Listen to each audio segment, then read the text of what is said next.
Okay, thank you everyone for being here today. I am not Chairlady Littleton. Andrew Farmer just sitting in for her.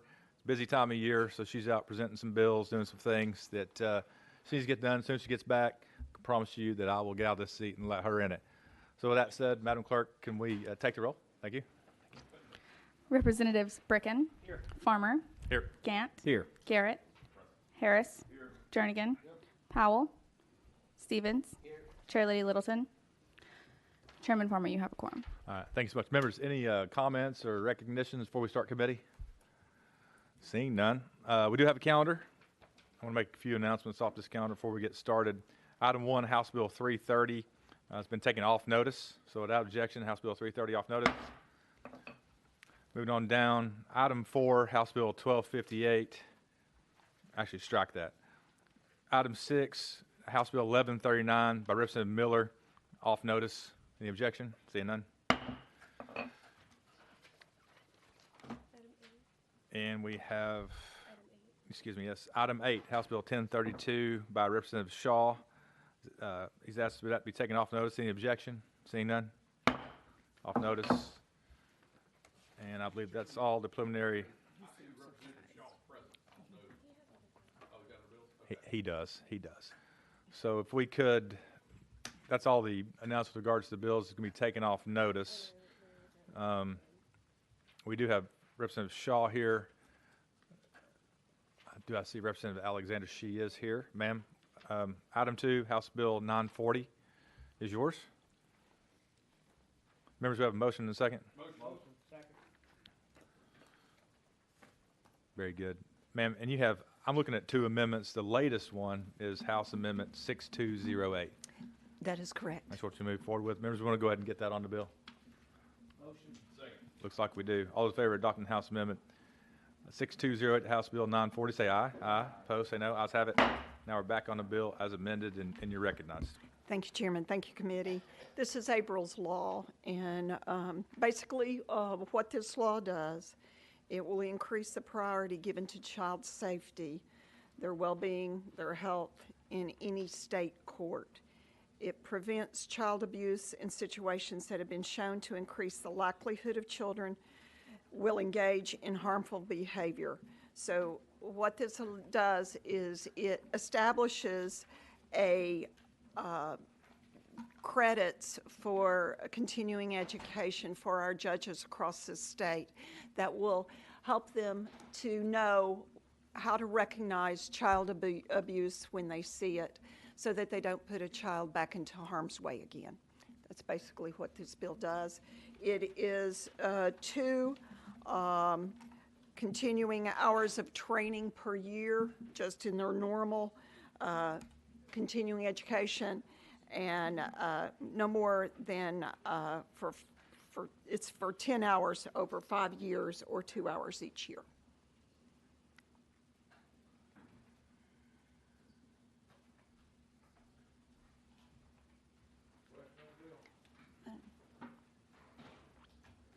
Okay. With that, I renew my motion. Question's been called. Is there any objection? Hearing none, are we ready to vote? All those in favor of 940 moving out to civil pool, say aye. Aye. Those opposed, no. The ayes have it. You move out to civil pool. Thank you, Chair Lady. Thank you, Committee. I'm going to take a personal moment for a while without objection. I have a shadow today, Anna DiCarlo. She's a friend and a constituent from Pleasant View. Let's make her welcome, please.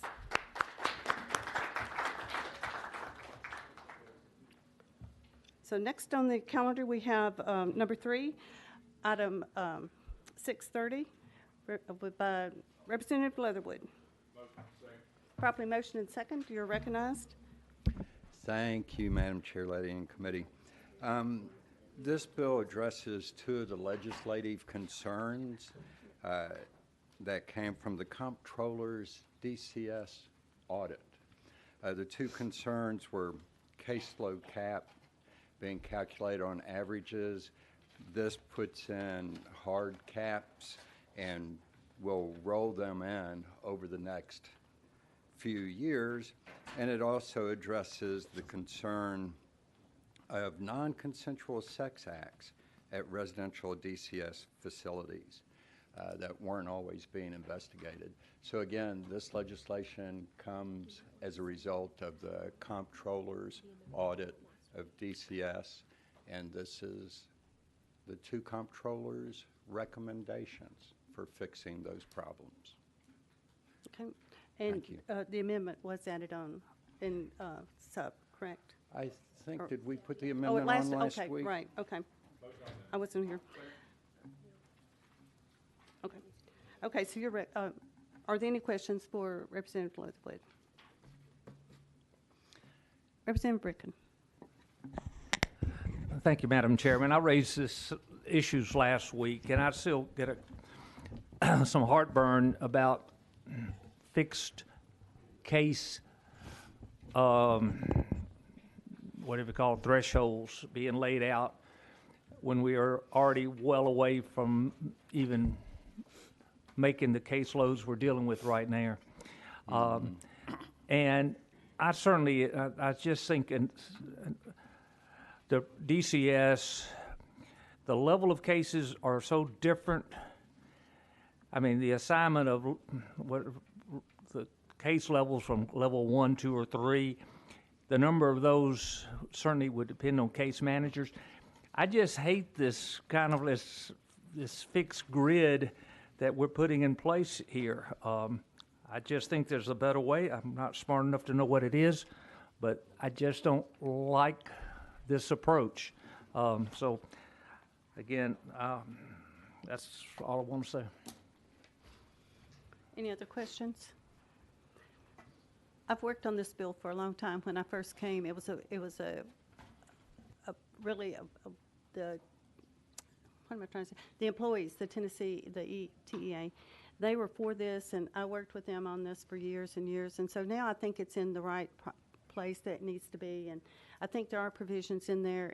If something happens and you can't have workers, they're not there, that provision is there. So thank you for bringing this, and I feel proud to vote for it today.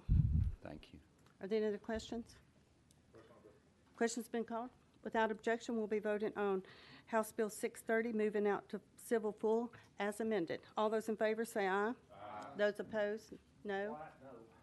The ayes have it. If you want to be recorded as a no, so tell the clerk. Thank you. Thank Madam Chair you. and Committee. Next, we have item number 5, House Bill 164 by Representative Butler. Probably motioned and second. So, and you do have an amendment? Yes, Chair Lady. That is 5675 is the And that's what I drafting have code. as well. Properly motion and second. Let's get the amendment on. All those in favor of Amendment 5675 going on to House Bill 164, say aye. Aye. Those opposed, no. The ayes have it. You are recognized on 164 as amended. Thank you, Chair Lady and Committee. The amendment really rewrites the bill, and I know we had a deep discussion over this bill several weeks ago, and then we have worked with the Department of Children's Services to amend this bill, which really removes Section 1. So really all the bill does is just streamline the process, which DCS would be able to use, and then actually includes requiring the courts to hear these in 30 days. So these things can be expedited. And the objective here is simply to streamline the process for DCS or anybody in this situation to be able to get these through the court system and through the process, and allow the judge that can waive the 180 days requirement in this bill as well. So I renew my motion and stand for any questions. And these are the safe haven babies, the Yes, ones Yes, Chair Lady. we all understand that they're the ones that are left, and this just makes it an easier process for them to be adopted as soon as possible. Are there any questions? Seeing none, are we ready to vote? All those in favor of House Bill 164 moving out to civil full as amended, say aye. Aye. Those opposed, no. The ayes have it. You move out Thank you, to Committee. the civil full. Next, we have number 7, House Bill 868 by Representative Shaw. 862, I apologize. Properly motioned in second. Do you have, I think you have an amendment? I do have an amendment that makes the bill, Madam Chair. And what number is that? What amendment number do you have? That is amendment 004621. Properly motion second on the amendment. All those in favor of adding amendment 4621 to House Bill 862, say aye. Those opposed, no. The ayes have it. You are recognized on 862 as amended. Thank you, Madam Chair. And let me first of all thank you for working with me on this legislation and for permitting us to carry it. It came out of our summer meetings, and we appreciate that very much. And of course, what this bill does is exactly what the amendment says. The department shall provide juveniles who are in the department's custody and placed at a youth development center, hardware secure residential facility, as well as juvenile detention centers that's licensed or approved by the department with access to psychological and behavioral health services that offer this 24 hours a day, 7 days a week. This bill would provide them with that services. And of course, with that explanation, renew my motion and stand for any questions. Thank you. And this is one of the bills that came out of the Juvenile Justice Ad Hoc Committee that we served on, and we think it's very important that some type of mental health is available to those juveniles at all times. So I was hoping for some of it to be full-time, but the fiscal note's just not possible right now, but virtual is better than nothing, so yes. Are there any other questions for Representative Shaw? Questions been called? Without objection, we'll be voting on House Bill, I've got it marked, 862 as amended, going out to civil full. All those in favor say aye. Those opposed, no. The ayes have it. You move out to civil full. Thank you, Madam Chair. Thank you. So, yes. Next, we have number 9, House Bill 1515 by Representative Shaw. Thank you, Madam Chair. And just prior to number 9, I'm in the communication business, and somehow or another I didn't get the communication about 8, but I'm happy with that. I just 8 was taken off notice, but number 9, of course, is this bill comes to me from Senator Ackberry, and what it does is this bill provides for some compensation for parents who are getting divorces if they'll take the thank you. Okay, and you do have an amendment? I do have an amendment that makes this bill. Yes. And I'm trying to get my amendments in order here. I believe that's 1515, right? Yes, sir. Number 9, just bear with me just a moment.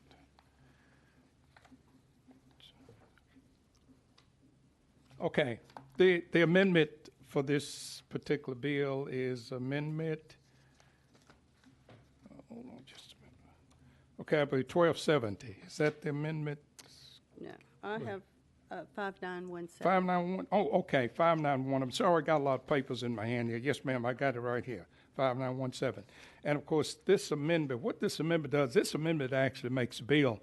And what it does what the amendment says. Of course, it gives some special instructions for premarital preparation courses, the completion of which exempts the individual from having to pay the $60 fee that will be charged if they should take the course in case of getting a divorce. That $60 fee is deducted for them taking that premarital course and giving them, especially those who have children, and giving them an opportunity to not having to pay that fee. Renew my motion. Take any questions you might have. Is that a requirement? It's not a requirement, no, ma'am. It's not a requirement. It's just if you wish to do that. Are there any questions? Representative Garrett, you recognized.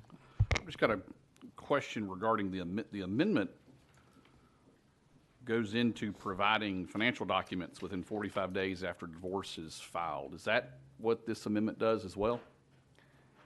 I think what the amendment speaks to is that if they follow the instructions of what it's asking them to do, these are some things they would have to do, but if they follow the instructions. But if they don't, I don't think it would matter.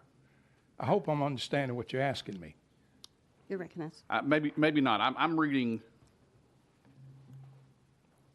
in the amendment, within 45 days of filing a complaint for divorce or an answer to such a complaint, the filing party must file financial documents, Yes. Representative Shaw. which are a very potential contentious issue in a divorce setting, and you're making parties within 45 days basically compel discovery.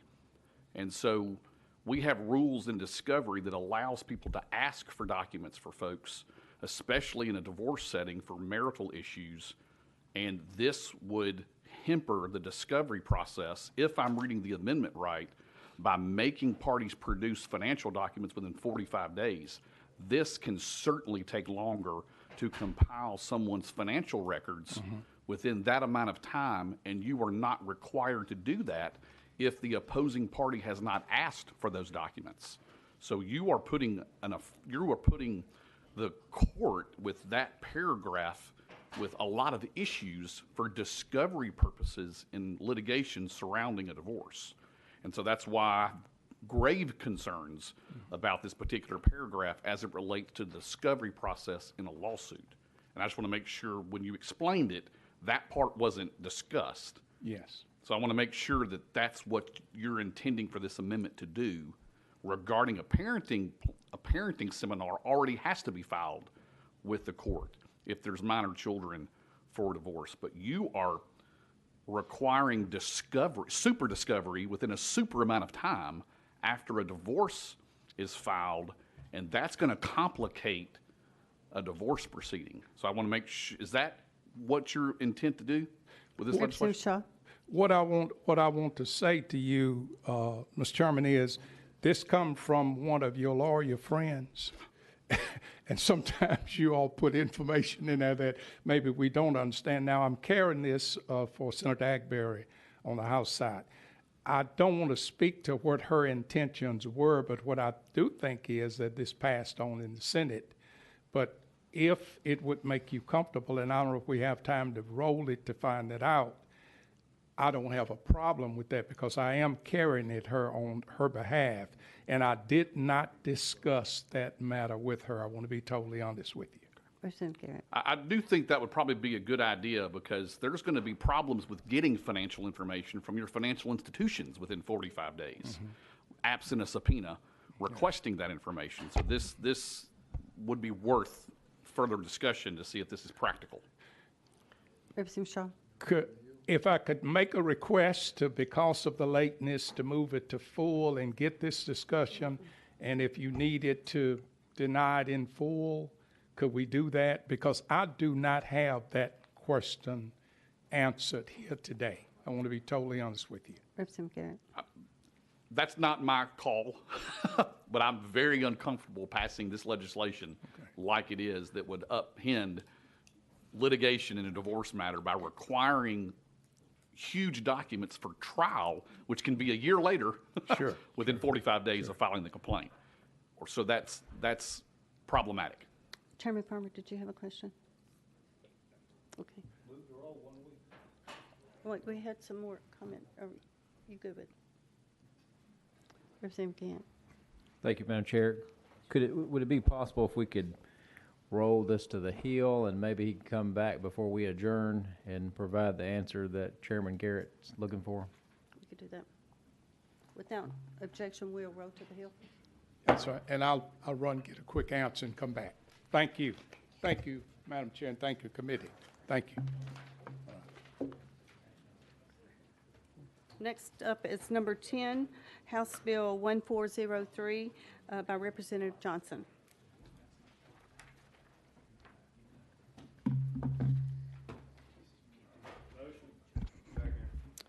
Properly motion and second, you're recognized. Thank you, Madam Chair. I think that we're by now all familiar with the situation at DCS and the problems that they've been having. We know that there are children that have been sleeping in offices, that have been staying in hospitals for literally 100 or 200 days because there's no placement after they've been released by the physician.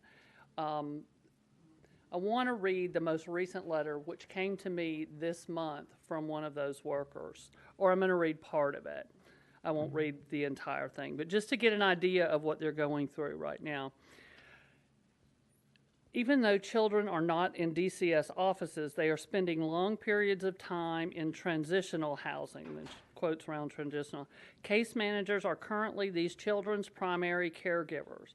The children who we are sitting with are mostly have extreme behaviors or some type of disability. We are not trained to sit with or manage these children with disabilities. We don't have understanding of their disabilities. They have been hit, kicked, bitten, had to receive medical treatment. And that's not to say that these are not bad kids, by the way. These are kids that are acting out because they are in trauma and they are in crisis. They've been removed from their homes and they do not feel they are in a safe place because they are currently residing somewhere where every 6 hours the person sitting with them changes. They may not be in offices, but they are not in houses. They're not in homes, and they're not in certified foster placements. Let's see. Also, there's the concern that these kids are not getting proper nutrition, as they are mostly surviving on fast food and frozen food. In one of these articles, they mention a statewide handbook to follow for sitting with children. Our region has not been told there's such a handbook, and we have not been presented with such. We are in severe crisis. Effective case management for children and families is not happening because we can only put Band-Aids on the crisis and wait for the next one to appear. I'm a long-term employee with the department, and this is the worst I've ever seen it. We are an agency who is supposed to prevent neglect. However, we seem to be one that is currently causing it. Staff are emotionally and physically exhausted. We need assistance now and not weeks or months down the road.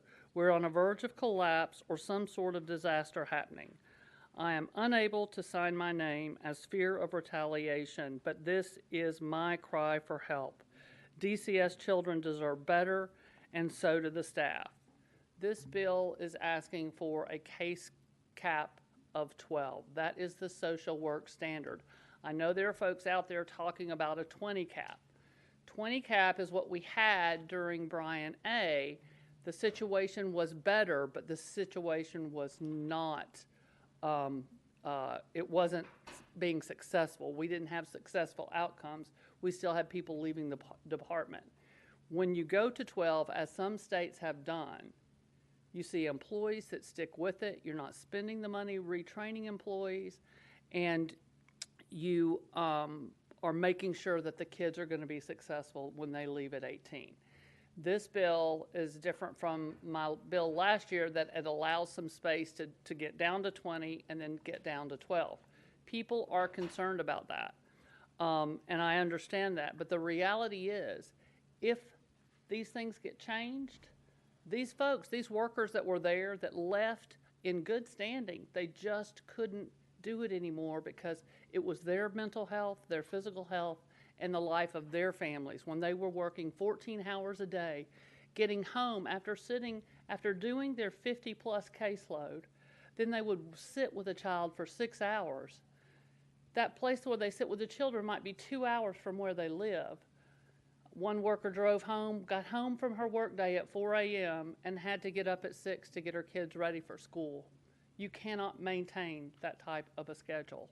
And we need to do whatever it takes to meet that social work standard and make sure that the kids are successful and the workers are productive.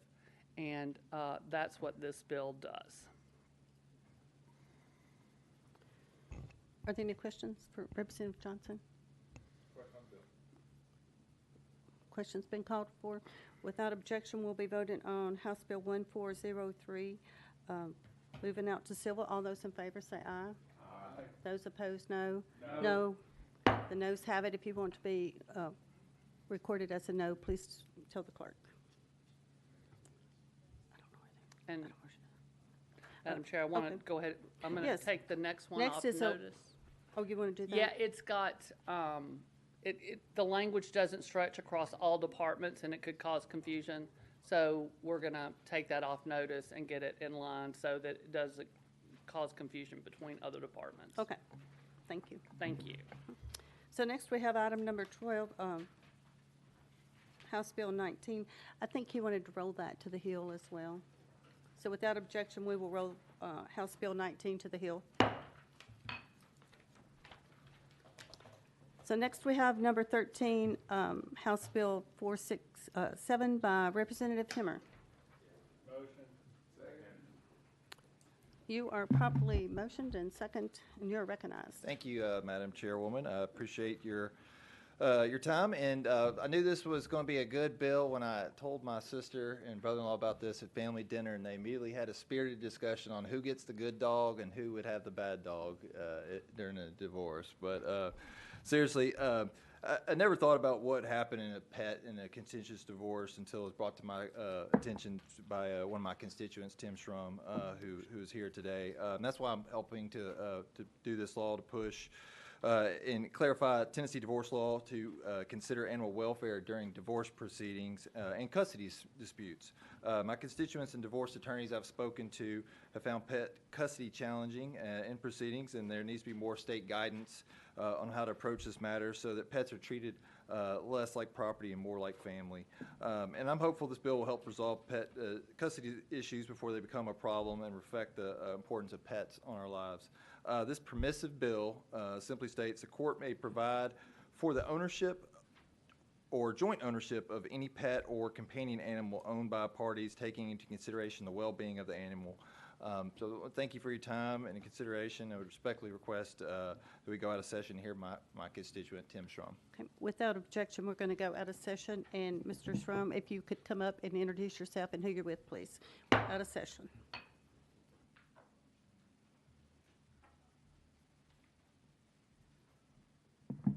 Hello, my name is Tim Schrum, and I am here today on behalf of man's best friend. Through the unfortunate circumstances of life, I lost my best friend, and throughout the process, I was surprised at how pets and companion animals are viewed in Tennessee family law.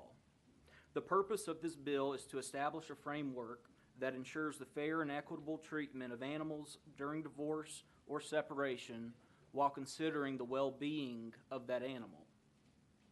Now, if I'm sitting where you're sitting, I may be a little skeptical hearing that, and I may be thinking a few questions if I'm you. The first thing that I might be thinking is, well, this sounds nice, but isn't this already within the judge's discretion? Don't judges already have the broad discretion to make this choice? And I agree with you. Judges do have broad discretion. But the broad discretion does not negate the vital role that you sitting there play in the legislature with giving guidance and direction.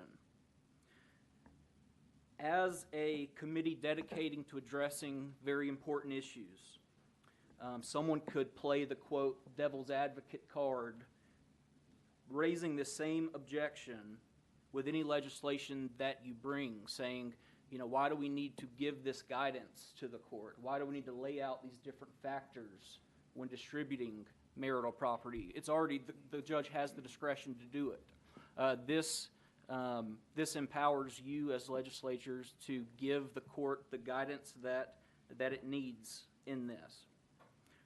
The second thing it might be, is this going to create a kind of a mess where the transporting of the animal, the back and forth, what if someone's late, with bringing the animal? And it's important to note that judges already now grant joint ownership. Judges now grant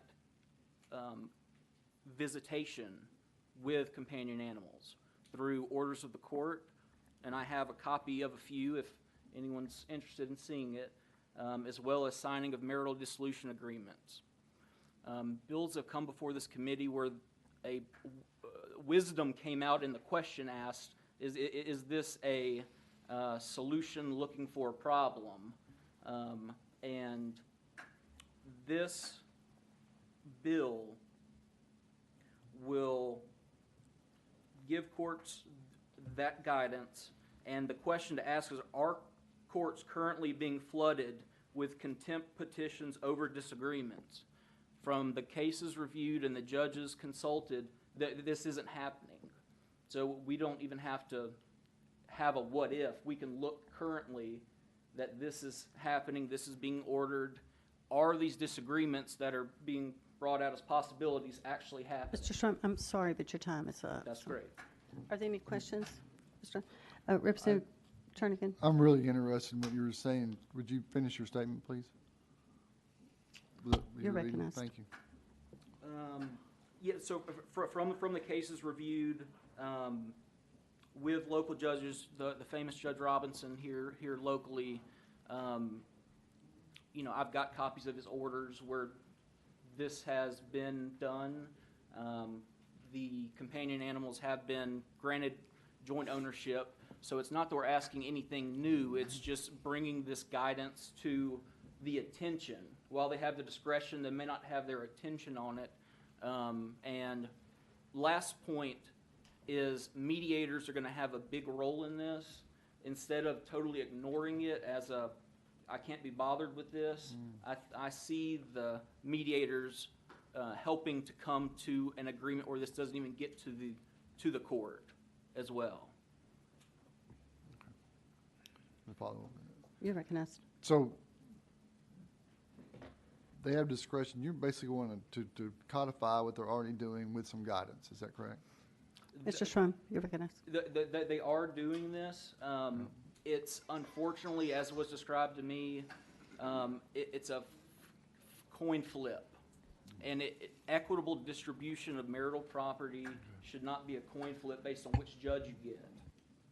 It should be brought to their attention as a guidance from the legislature. This is an important issue. We consider the well-being of the animal in the Good Samaritan law. That was only for breaking a window if there is a child in the car.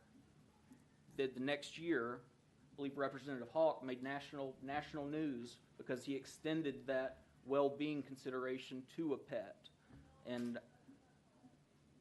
that would be another example. Any other questions? Thank you for being here today. We're going to go back into session. Representative Himmer, you're recognized. Let me say first, I think this is the first time you've been in our committee, isn't it? I came earlier, but I had to roll it. So. But yeah, thank you for allowing my constituent to testify on this important issue. This is something I originally was skeptical about at first, but as I learned more and looked at how other states that have implemented this law have not seen any unintended consequences, actually talking to my judge, the Judge Robinson, who's one of my constituents who handles a lot of majority divorces here in Davidson County, he got the comment to me, yes, this would actually be really helpful to me. I even talked to a constituent this morning that I was unaware of, who was telling me a funny/sad story about a jury trial that she had to be in, and was the foreman, due to a really contentious pet custody case. So what we're seeing here is really some items where some judges are doing it, some judges are not, and we just want to make sure this is clarified in law. This is something that could be done and provide some additional common sense guidance that is permissive, that we think would help not weaponize pets in these really contentious divorces. And with that, I renew my motion. Thank you. Representative Garrett. Thank you, Madam Chair. Thank you for bringing this. We've spoken. You've probably heard my concerns, but I'm going to say them today. Is that a couple of things? Is that the legislation says any pet or companion animal, and so it's going to be, where's it going to stop? Are we going to have people fighting over a fish, over a squirrel, over a flying squirrel, over a guinea pig? We're going to have kids arguing back and forth of who owns the hamster, right? That's going to make this more litigious. That's going to, your witness that came, and although I hate that he lost his pet, but it's just in the divorce setting, and I try these, so I've been in the courtroom doing this as part of my law practice, is that it's to divide up a marital estate for the assets and liabilities. It's absolutely not a coin flip, right? I mean, there are about 15 to 16 to 17 different factors that are taking into, by statute, that the judge has to follow, and one of those is deciding for everything about where a pet would go based upon the circumstances, right? And so this is already happening. This is already taking place. This statute, if it becomes law, is going to create more litigation in an already emotional setting where unfortunately parents do use their children as a weapon against the other for X, Y, or Z. Now we're going to allow them to use the pets. This doesn't defeat that. This makes that worse because now there's a statute saying that, well, we got to take into the well-being of the animal. I don't know how someone would prove that. You can't bring, you're going to bring the animal in the courtroom and have them, which one it comes to? Does it come to mom? Does it come to dad? Is that the well-being of the pet? We are creating a lot of issues with this in the litigation sense that's not going to, I think, achieve the success of how someone can, or the judge can determine who ends up getting the pet, because the pet is personal property, and that's the way it's defined, and what circumstances will lead after a divorce, who has a home, who doesn't travel, if the pet's going to be at home, going to be able to go outside, all of that is going to be able to be considered at the judge's discretion. And we're really going to be putting this issue in the middle of cases that I don't believe should be there. So with that, I've got some real concerns with the legislation. At this point, I just can't support it because I think it's going to create more problems than we have. But thank you very much, though.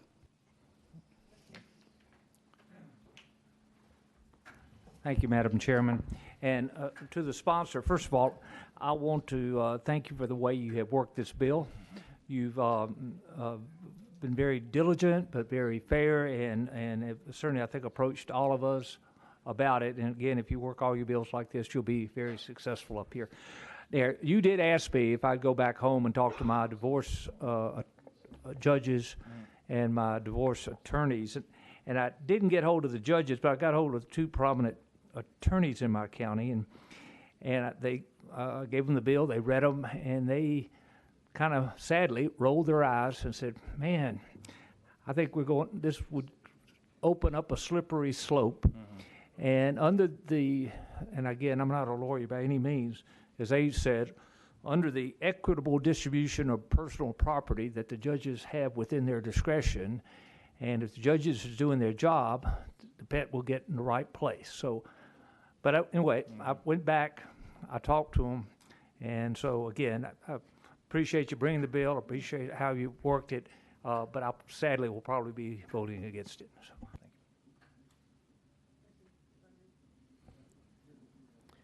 Oh, I'm sorry, Chairman Farmer. And thank you. And a couple things been brought up, Representative Garrett, Representative Brick, and just really, they covered just about everything I wanted to ask. In fact, I was going to say, I'm afraid this may set some precedent that we may have some members come in and try to add some other things that may be treated of that beyond property. You know, we all love our animals. I love my dogs and cats, and when we lose one, it's one of the hardest things you can lose other than a family member or a friend or a human being, right? But I guess I'm curious, just specifically, what is this bill doing or providing guidance on that's not already in place? Tell me just specifically what this is saying to our courts and our judges that's going to help them make this decision. Yeah, I'll take Representative Hume. Thank you. Sorry, Madam Chairman. My constituent, I think, has a perfect example. You know, as pets are treated as property today in the law, he had a situation where his pet was purchased by his fiance, which then ended up being his wife. Technically, the letter of the law, he improved the property. He was fed. He cared for the animal. However, when assets were decided, it was not chosen as a joint ownership. It was chosen as property, and the judge gave that property to his former wife. However, from consultation with other attorneys I've talked to, you've had very, very contentious divorces. You've had, what I would just call unequitable treatment on this. And so, again, the comment I got from my judge, who does, thousands of these, that this would be helpful, and this would help bring down what normally is a very contentious time in these divorce. I'm a child of divorce. I know how hard these things can be on others. and on family members. And so anything we can do to take down the temperature in these things, and given, again, common sense discretion for judges to look into the specific situations, as a representative from Sumner County mentioned, there already is a list of guidance that they go through. So why not we provide one more additional layer that would help them do the job and do what we all want, which is, to take care of these pets and have people be able to, have their wishes done and have a non-contentious divorce proceedings if possible. Thank you. Representative Furman, or Chairman Furman.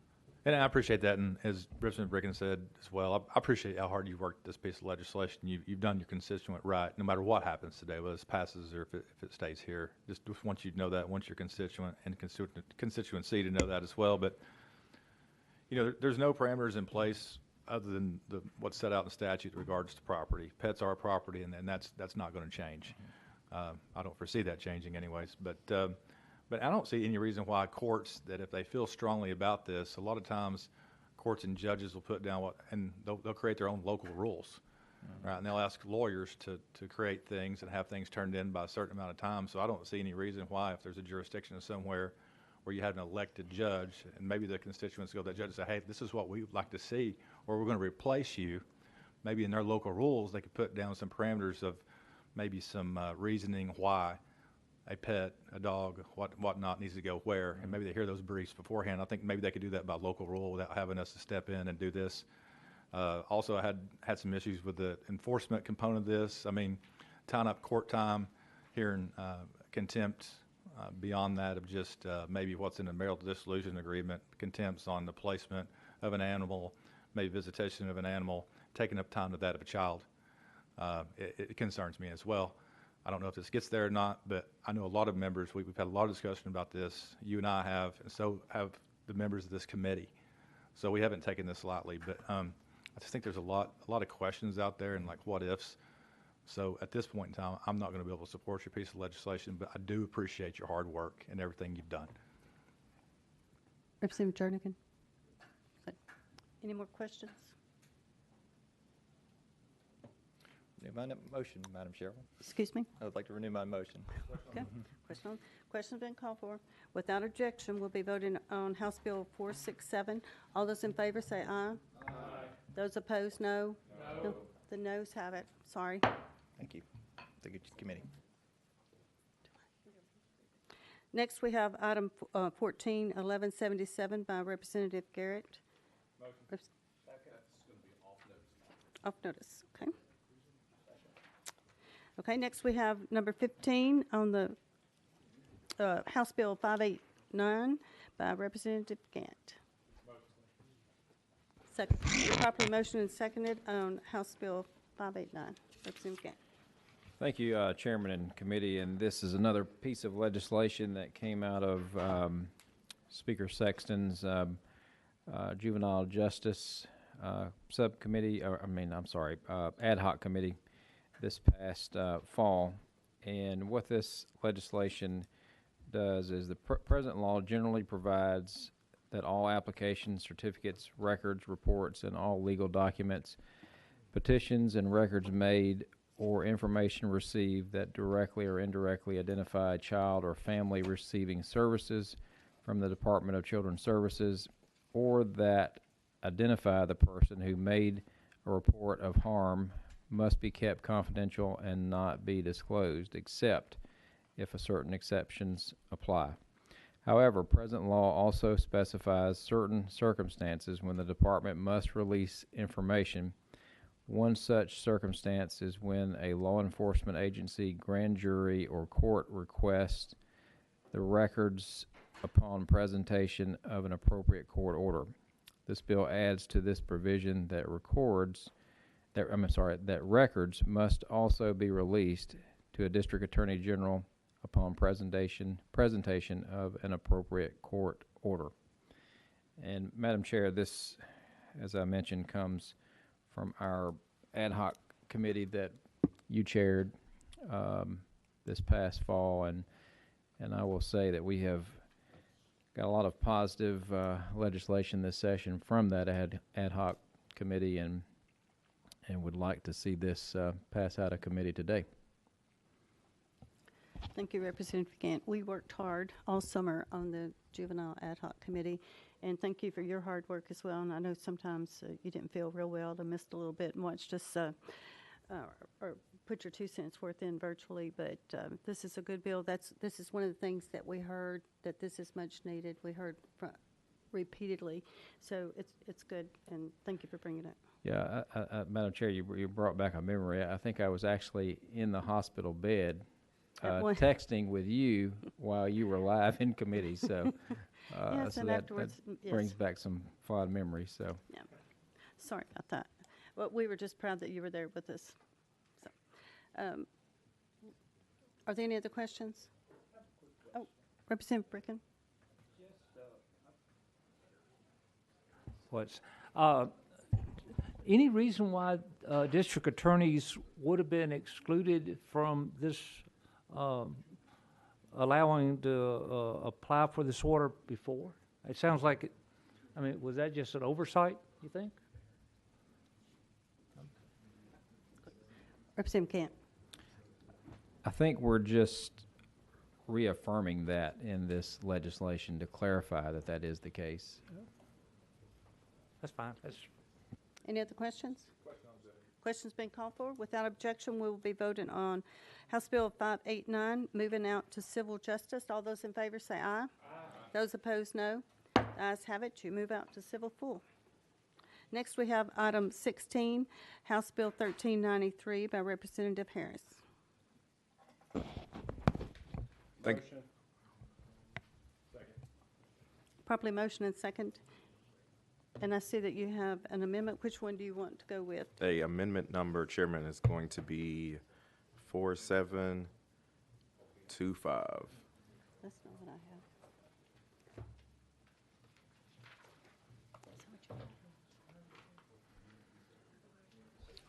Amendment 4725.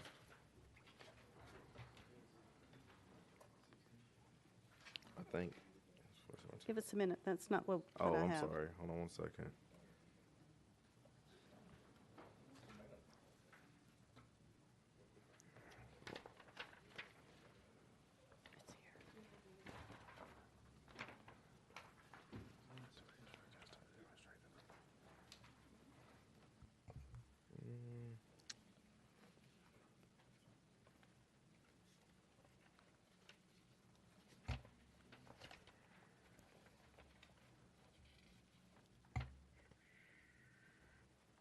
That's the one I have. 004725. Where is it? Okay. Does it make the bill? Yes, this one does make the bill. Do we want to go ahead and put the amendment on the bill?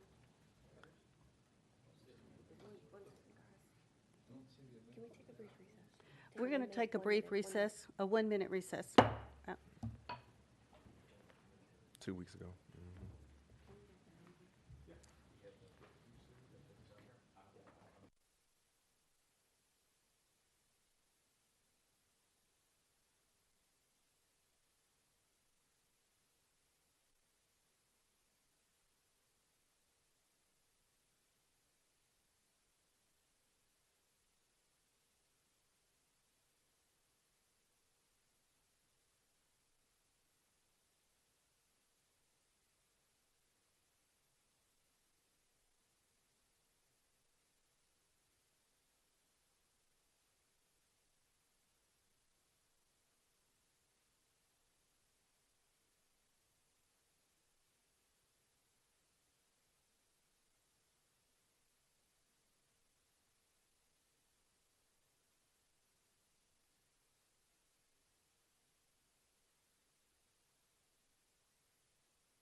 We are back in session.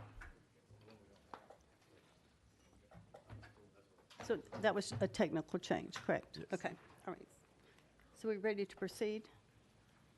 You're recognized. Thank you, Chairwoman. And so, House Bill 1393, this bill would basically require that Wait, when. we do need to vote on Oh, that amendment. I'm okay, sorry. yes, that's fine. So what was the?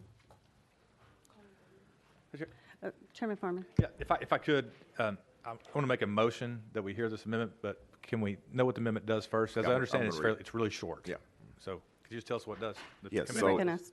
so the amendment basically just changes from, there was a word change in here where it said guardian must submit to drug testing to demonstrate that the parent or guardian is able to maintain a drug-free lifestyle. Fiscal review says that basically said drug testing meant more than one drug test. And so in order to change that to just one drug test, I had to go back and change the word from drug testing to a drug test. Okay. And so it just makes it more singular. Motion on the amendment then. Second. Properly motioned and seconded. All those in favor of?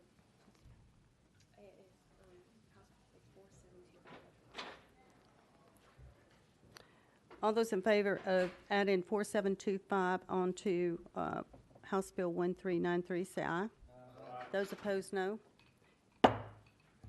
It's on the bill. You are recognized on 1393 as amended. Thank you, Chairman. And so this piece of legislation is already passed on the Senate side, but what we've done is what we're asking for is that a requirement in the permanency planning for a child, once a child is returned back to the custody of the parent, that during the home visits, the home trial, before the end of the home trial visits done by DCS, that a drug test be performed to make sure that the parent was given, while they didn't have the child, they made it out clean and clear through a clean drug test before they were given the child. And at the end of that home visit, they still were clean and clear and are able to maintain a household that is drug-free.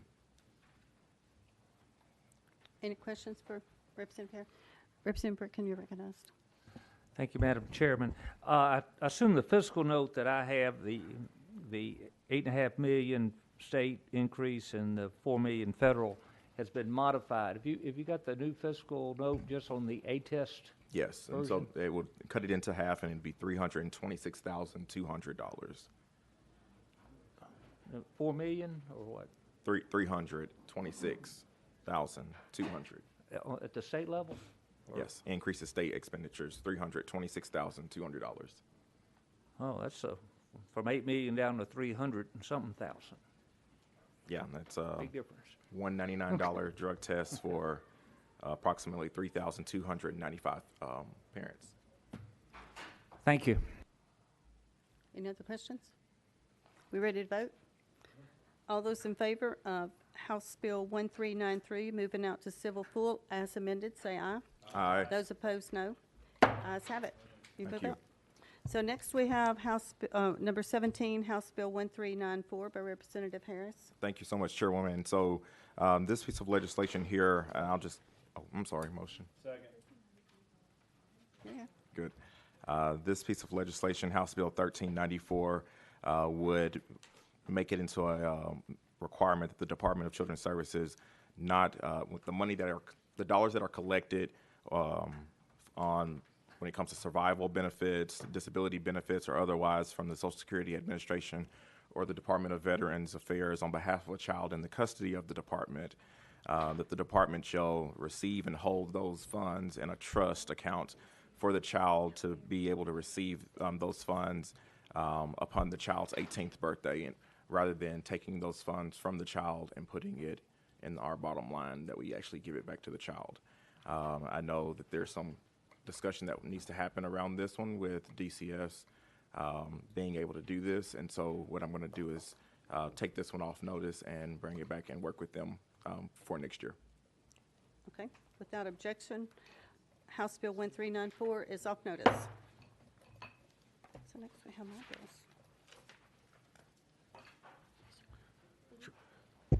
And that brings us to item 18, House Bill 641 by our Chair Lady Littleton. Members? Motion. Got a motion? Got a second. Looks like, Madam Chair, we have, you have an amendment 4917. Would you That's like to move correct. forward with that? Member, sounds like she does. Do I have a motion in a second? Motion. Second. We ready to go ahead and vote to add that amendment? Looks like we do. All those in favor of adding House Amendment 4917 to House Bill 641, say aye. Aye. Opposed, say no. Ayes have it. Now we're back on the bills amended. Thank you, Chair Lady, Mr. you're Chairman. This requires the Department of Children's Services to conduct a home visit to determine whether our child will receive proper care and supervision in the home prior to notifying the court of its intention to place the child at home on a trial home visit. Members, any questions, comments before we vote? Seeing none, looks like we're ready to vote. Send House Bill 641 as amended to civil full. All in favor say aye. Aye. Opposed, say no. Ayes have it. Bill moves on. Brings us down to item 19, House Bill 914 by Chair Lady Littleton. A motion and a second? Motion. Second. Very good. And I'm looking at two amendments, Madam Chair. I'm going to go with 4746, please. Members, you heard that, House Amendment 4746, what Chair Lady'd like to move forward with. I got a motion, got a second. We're going to adopt that amendment. Members, looks like we do. All those in favor of adopting House Amendment 4746 to House Bill 914, say aye. Aye. Opposed, say no. Ayes have it. Now we're back on the bills amended. You're recognized, Madam Chair. Thank you, Mr. Chairman. This authorizes the court to require a condition of allowing a child to remain with their parents or guardian when the child is under age of 3 and has been found to be dependent and neglected and diagnosed with NAS, submission of documentation of the Department of Children's Services of compliance with preventative pediatric care consistent with the periodically schedule of the American Academy of Pediatrics until the child reaches 3 years of age. This is, if there's a NAS baby, they have to follow it with a well baby care and to make sure that the child is okay. That well baby will be sent to, the physician will send that to DCS. And thank you, Madam Chair, for that explanation. Members, you've heard the explanation. Do we have any comments or questions for the Chair Lady before we vote? I'm not seeing any. Looks like we're ready to vote to send House Bill 914 to Civil Justice Full Committee. All in favor say aye. Aye. Opposed, say no. Ayes have it. That brings us to item 20, House Bill 1121 by Chair Lady Littleton. Motion. Got a motion, got a second. Ma'am, you're properly recognized, and I don't see any amendments. Thank you, Mr. Chairman. I think that we need to work on this a little bit because of Wilder being, I wasn't going to do this, but Wilder is an old facility, and we're not sure what we're going to do with it. So I think we need to work on this. So I just want to roll this to next year. Okay. Members, you heard that. Any objections to roll on House Bill 1121 to the first calendar of next year? Seeing no objection to the first calendar of next year. Thank you.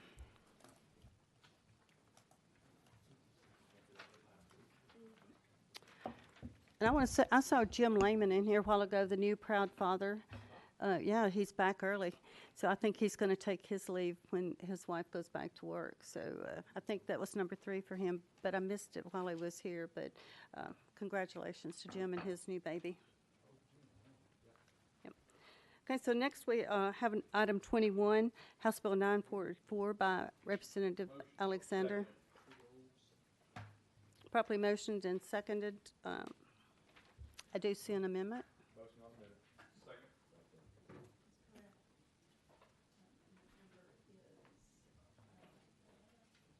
While you're doing that, I want to apologize for not taking you up earlier. I just came in from another bill, and I'm always flustered, so I apologize for that. It is. I'm going to accept that response. No, it was because I came in. It was all me, but I do apologize. I love this committee, so I'm happy to come before you twice. Look at you. So your amendment is? My amendment number is 005150. That is correct. Okay, it's properly motioned and seconded. Let's go ahead and put it on before we vote, before she explains it. All those in favor of adding Amendment 5150 to House Bill 944, say aye. Aye. Those opposed, no. You are recognized on 944 as amended. Thank you. Who is impacted by this bill? There are 2 categories of people. One is those that are impacted by domestic abuse, and secondly, those who are considered a vulnerable adult. That includes those living in advanced age as well as those who have a disability. The bill does three things. It defines financial abuse. It expands the domestic abuse to include financial abuse, and expands abuse and neglect of vulnerable adults to include financial abuse also of those adults. And where can we make these changes?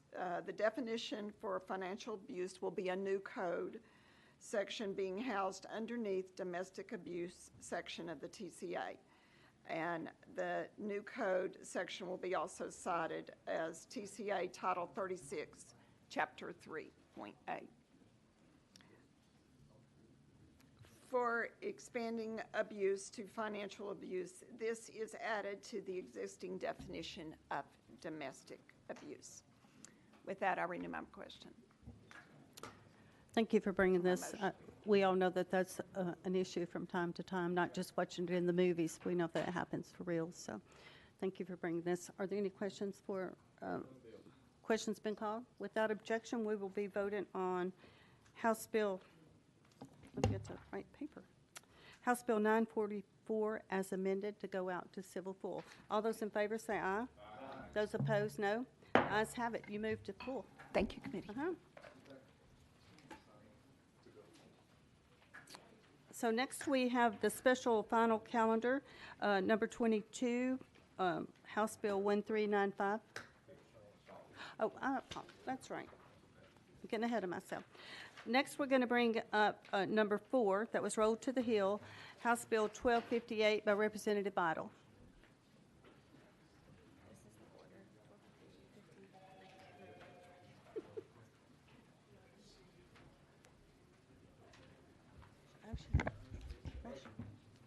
Properly motioned and second. You are recognized, Representative Idle, on House Bill 1258. Thank you, Chairman Littleton and committee. I'm here on behalf of Children and Family Affairs. Excuse me? And welcome to Children and Family Affairs. Thank you. Thank you, Chairperson.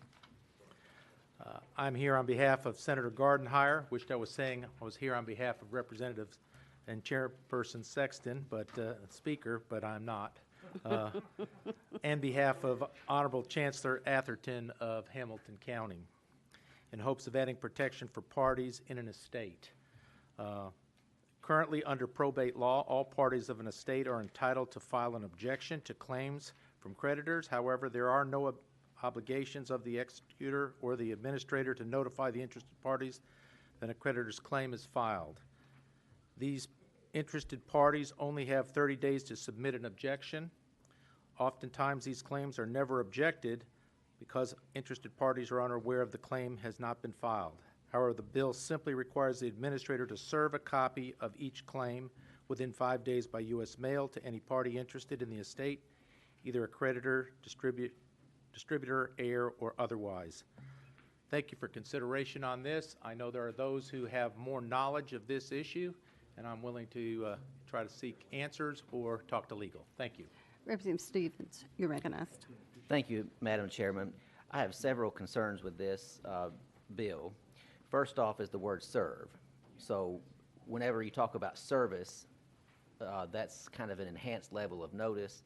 And to me, when you serve something by mail, that kind of indicates certified mail. So is the intent to serve them with certified mail or just old-fashioned mail with a stamp? You're recognized. Thank you, Chairperson. It was my understanding it was to serve them by U.S. mail, not to serve them through the legal definition of the word. And we could correct that if necessary. Representative Roberts. Stevens, I'm sorry. Thank you, Madam Chairman. Okay, that would make me feel somewhat better about this. So whenever a probate case is filed, the executor or the administrator is supposed to send documents to the beneficiaries or the heirs about the fact that the case is open. And then, of course, a notice goes in a local newspaper that tells the creditors they have 4 months to file a claim against the estate. So the beneficiaries or the heirs, as the case may be, can go at any time to the clerk's office. All this is open to the public from 8 to 5, whatever the hours are for the clerk. They can go and see what claims have been filed. They can call the clerk. I'm not sure that putting the more burden on the executor or administrator or the attorney for the estate is going to be good for the estate because it's going to be more costly. Now, every time a claim is, let's just say a claim is filed once a week for 12 weeks. So every time that a claim is filed, now the attorney or the executor or whoever will have to go to the post office and send out another letter. But each time there's an additional creditor that's filed, you've got to notify all the creditors too. So at the end of that 4-month period, it seems like that will be a better time to send out one notice to all the beneficiaries if this is an issue that we want to pursue, and tell them, here's who all's filed a claim to date. And they do all get 30 days after that 4 months is over to file an objection if they want to do that then. So I'm not in favor of this the way it's written. I think it's going to drive up costs for the estates, and it's going to be a lot more work for people. And then what happens if somebody misses sending out the notice? Are they going to be personally liable for not notifying the beneficiaries? And I had a hypothetical in my mind. So if you've got a man and a woman that are married, and they have a blended family, and let's just say they're going to leave everything to the wife's kids. The husband dies, wife is left and has all the money, and she's going to leave everything to the husband's kids. So they're all beneficiaries under her will. But her kids are interested parties, because if the will were to be set aside, then they're interested parties. So they're all going to have to get notices every time a claim is filed. And then, of course, every time a creditor's filed, they're all going to be getting a notice too.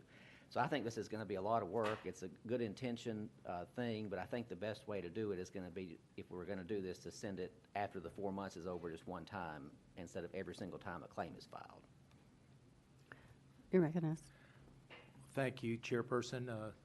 Representative, I would just say that under no circumstances did I intend to carry a bill that would make it harder for lawyers to practice law or to increase the cost to the consumer. So if there is a way that we can look at resolving this for those who have to deal with this every day like yourself, I'm open to the suggestion. Representative Garrett. Thank you, Madam Chairman. And Representative Biden, I appreciate you bringing the legislation. I share wholeheartedly with my seatmate here, Representative Stevens from Rutherford County, as I also do some probate work as well. And you are going to increase cost with this. And then the or otherwise at the very end of this, I don't know what that means. I don't know what or otherwise is going to mean included in someone that we're going to have to keep mailing things to.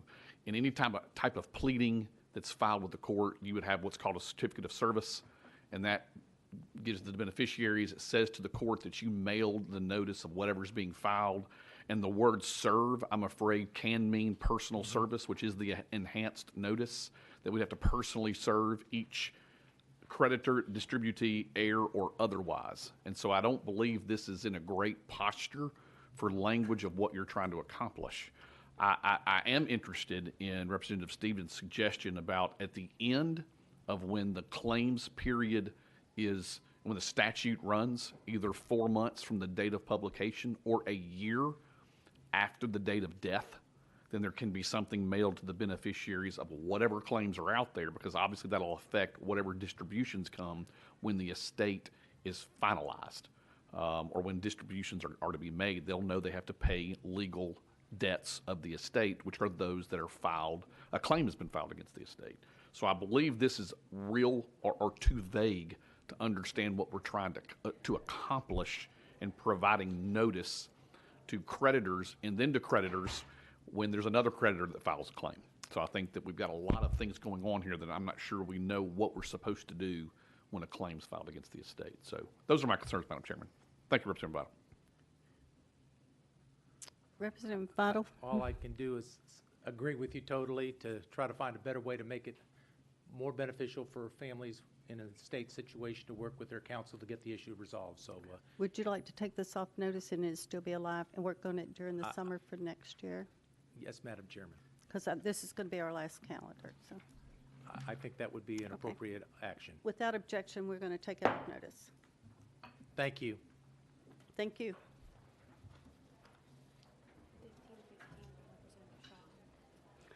Next, we have House Bill 1515 by Representative Shaw. Does he need another motion? You're recognized. Thank you, Madam Chair. I come back. I have not been able to see the Senate sponsor, but it was agreed with the staff that they thought that 45 days should come out of the amendment, but now that, haven't had time to get that done. In fact, I was called back after I went back and left that in my office and had to borrow some information from one of the members today. But basically, I think what we were interested in is just what the caption of the bill says. First part of it is basically what we wanted to do. So I'm kind of at the will of this committee because we haven't had a chance to talk to the Senate sponsor or to naturally to do another amendment at this particular time.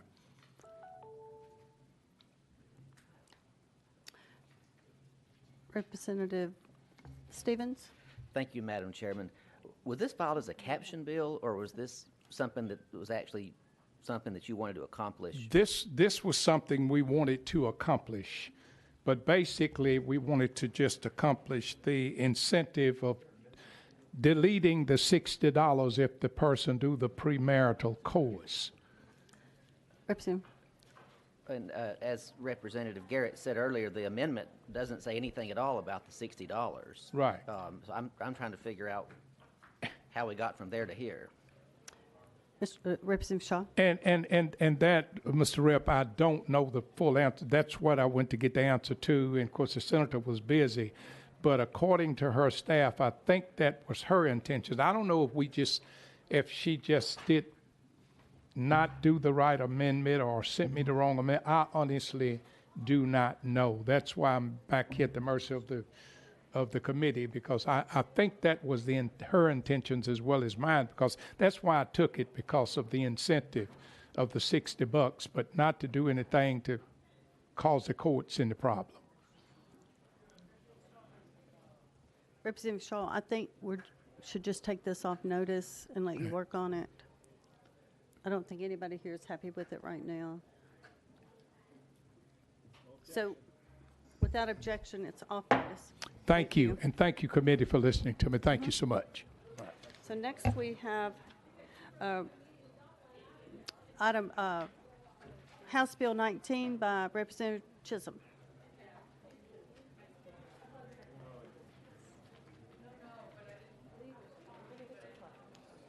Thank you, Chair Lady. You're recognized.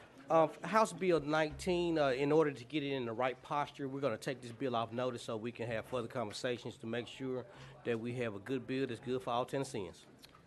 Without objection, you are off notice. Thank you. Thank you so much. Is there any other business? Oh, I'm sorry, we went to the special. There's a lot of confusion for me today. Too many calendars here.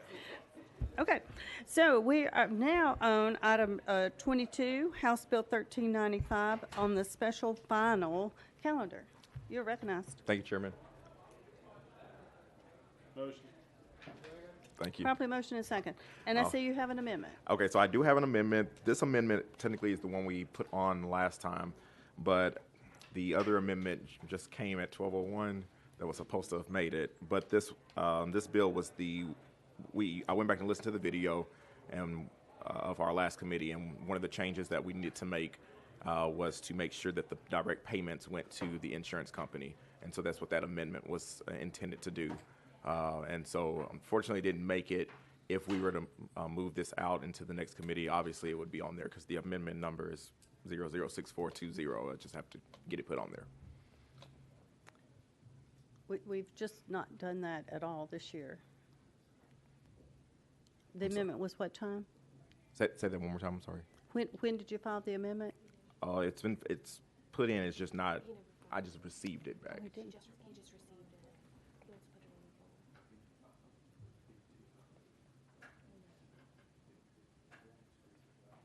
put it in. No. Mm-mm. I literally just got the email. So it's our policy and our rule that we do not accept amendments, especially if it's not filed in here, so. Okay, well, I'll go ahead and take this one off notice Okay. thing, and we'll just hope that we don't do it for the future. It'll go to the clerk's desk. Thank you. So without objection, House Bill 1395 goes to the clerk's desk. Now, are we ready? Is there any other business? This is it. So seeing no further, Chairman Farmer. And First, unless there's some unforeseeable situation here, I know we're about to close subject to the call of Madam Chair, but I did want everybody to know that I have really, and we have enjoyed serving under your direction and appreciate all you do. I know you worked really hard this summer. We all did, but you worked extraordinarily hard for children of all the state of Tennessee and the country on our ad hoc committee we were on. Dedicated to this committee. I know you care as much, if not more, than anybody in the General Assembly about children and family. And just happy to have you where you're at, and thank Speaker Sexton for allowing you to serve as our chair lady. So thank you so much. Thank you. Thank you. I've got all carried away, and I didn't bring cupcakes or anything today. I don't know what's wrong with me, but we'll do something later to celebrate being through. Yes, dinner or something. But I appreciate all of you too, and your input and everything that you've brought to this committee. It's pretty diversified, and we've learned a lot, and we've done a lot of good things. And you know, I always say that if we can't save every child, we'll do it one at a time. So thank y'all very much. So without objection, we're adjourned. Without subject to the call of the chair. We got that.